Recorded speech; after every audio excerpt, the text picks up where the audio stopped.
Hello, good afternoon. So some of the three questions that we were supposed to answer are what makes you a successful teacher? Well, what makes you a successful teacher, which for me was dedication. So educators should be committed to profession of teaching and learning. They should be professionally active, lifelong learners, and seeking opportunities for professional development. But how is that demonstrated? So for me, I feel that teaching is a heartfelt calling. God places a desire in their hearts of his people to minister to his children via instruction and his word. So how is it demonstrated to students?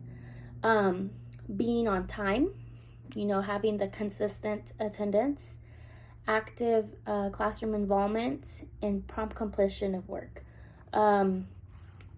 Another thing is having a pleasant attitudes towards students and being involved in social networks, being involved as not only a teacher, but involved in the outside world, politics, involved in anything that has to do with being in the classroom to be dedicated as a teacher and to serve all your students' needs.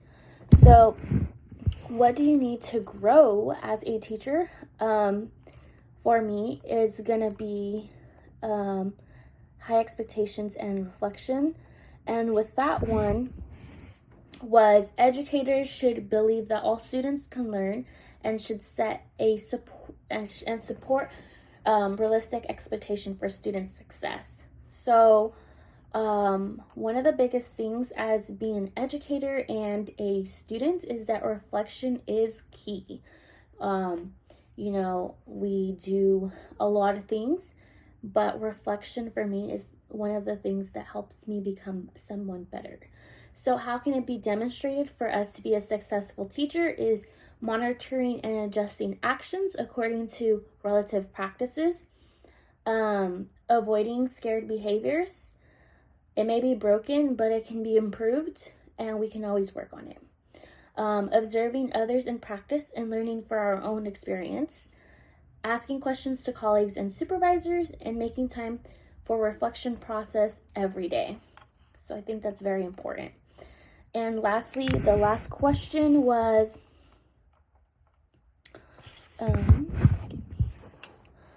what does a professional education look like and how do you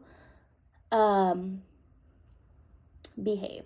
What standards guide us thinking and actions? So for that one, I would say respect for diversity of others. So educators should be sensitive to the individual learning and social needs of students and embrace the cultural diversity of the community. They should develop and maintain educational communities marked by respect for others. They should interact with their students, fellow educators, administrators, parents, and other community members to establish relationships with respect and rapture. So how can we demonstrate that? So we can demonstrate by acknowledging students' many origins and cultures, neither ignoring their and downplaying their unacceptable conduct when it is detected. And there are just a few ways in which embracing diversity may help our students. So we should be supportive, diversity, making sure we are treating every student with equal access. Each student from all cultures and genders make up a cultural fabric of society. All right, and that'll be the end of my dispositions. Thank you.